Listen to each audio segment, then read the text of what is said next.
Hello and welcome to Undungeons Devblog 6. In this edition I'm going to be covering a few more luxury features that have been added into the game, as well as some UI elements that will help the player navigate through the game more easily. So let's get started.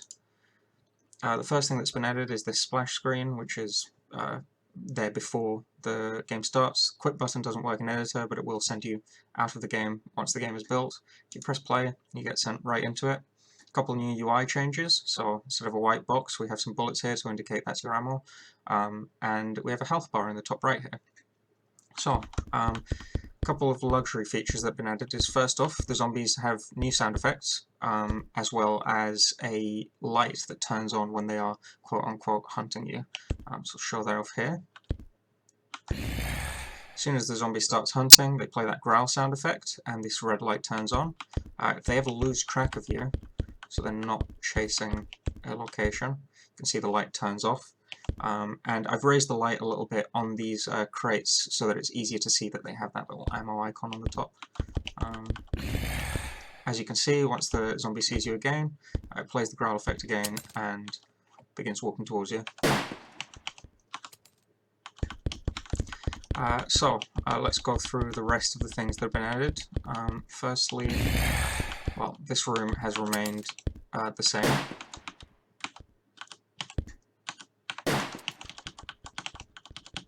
Aside from this ammo crate in the top to refuel you for the following rooms.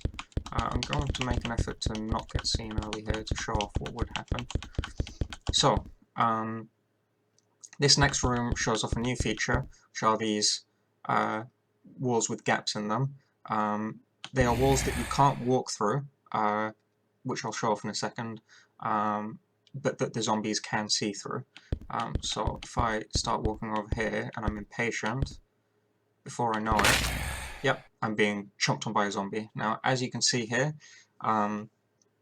the health bar moves slowly rather than snapping. It's a little quality of life thing I've got added in, and if your HP gets reduced to 0, you die. And you have the option to either quit to the menu, which will send you to the menu, or restart, which will just restart the level here. So let's speedrun this again.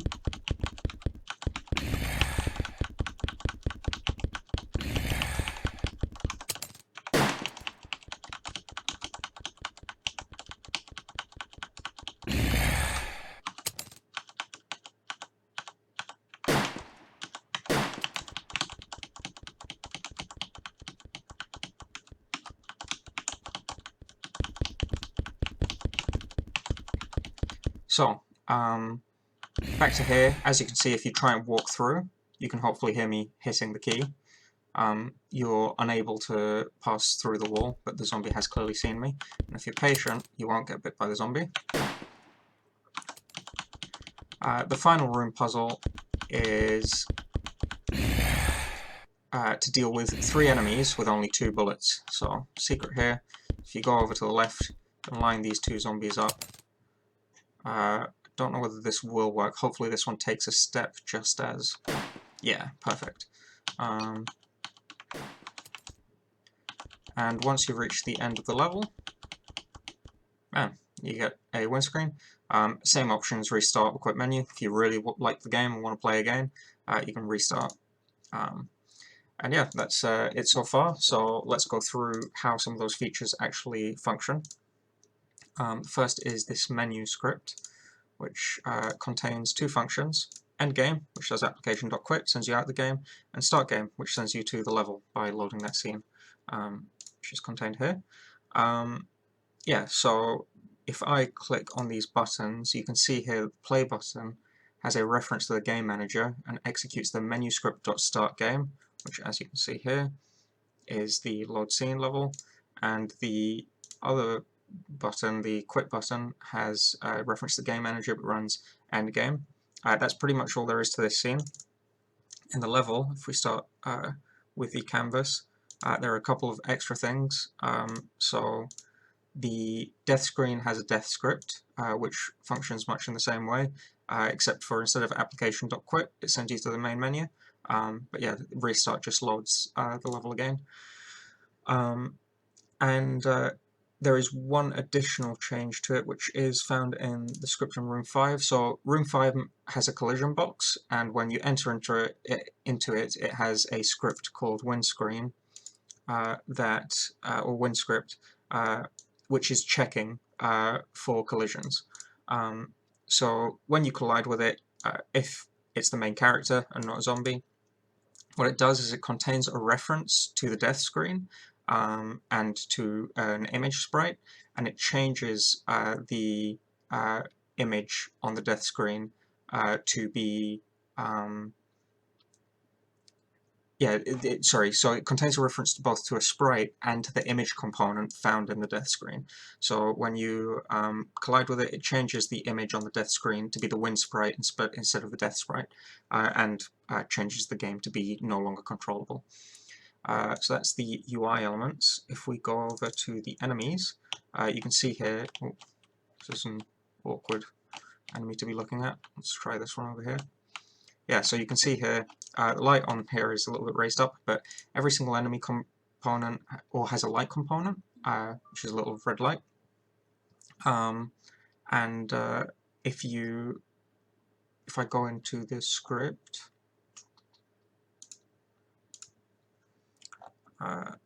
you can see here, basically this is the move algorithm, which calculates how to move the zombie every single turn, and if it finds that the player is not within its range and it has successfully, so there are no further movements for it to take, because this is basically checking whether it should move. Once it finds that there are no possible options, it resets this ball, which is a flag for the growl. So basically that is there in order to stop the zombie from growling every single turn, and instead it makes it growl only the first time it sees the player. But yeah, it resets this so that the zombie can growl again if it sees the player again, and it disables the light, sets my light.enabled to false. The light becomes enabled when the check vision function finds that it has collided or it has found a hit with the main character, so it's raycasted successfully, and it sets my light.enabled to true, as well as playing the growl. You can see up here as well that in the area where the zombie has found that it is within 1 unit of the player, as well as reducing the HP of the player, it plays these 2 sound effects, as you probably heard before. Other than that, I think that's pretty much it. There are these, the only thing changing about these bars is that they can be raycasted through, and that is how the zombies actually find the player. And that's pretty much it. I think that might be it for Undungeons as a whole. To be honest, I'm pretty happy with where the game is at, systems-wise. I might add in some more rooms at a later date, or make additional changes to functionality, but as it is right now, I think it's ready to be released as a sort of demo, so that'll probably go up on the itch.io store. If I do make any other modifications to the game, I'll be sure to post another update, but until then, thank you for watching and keeping up with it, and yeah, see you next time if I see you.